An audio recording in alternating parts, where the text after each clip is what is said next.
donc décidé de relâcher Laurent Gbagbo et Charles Blé Goudet en assortissant cette libération de conditions, et notamment la condition, c'est qu'un État accepte de les accueillir sur leur sol. En attendant, vous le savez, cette décision, cette procédure d'appel que le procureur a enclenchée concernant l'acquittement des deux hommes de crimes contre l'humanité.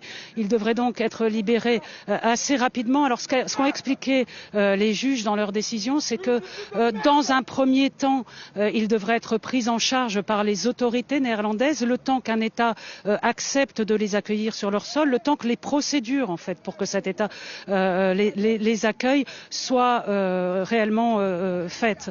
En attendant, ils seront pris en charge par les autorités néerlandaises. Donc, ils pourraient, Jean-Pierre Bemba, on s'en rappelle, avait été hébergé dans un hôtel de La Haye. Ils pourraient donc passer leur première nuit en liberté dès aujourd'hui. On sait qu'ensuite, il faudra, pour Laurent Gbagbo, on sait qu'il avait demandé à ce qu'il puisse aller en Belgique où réside sa seconde épouse et l'un de ses enfants. Pour Charles Blé Goudet, on sait que c'est un peu plus compliqué parce que la Belgique a refusé de l'accueillir sur son sol. Plusieurs États européens ont été contactés par le greffe de la Cour au cours des derniers jours, mais il semblerait pour l'instant qu'il n'y a toujours pas de feu vert de la part d'aucun de ces États. Donc voilà, pour l'instant, on en est là.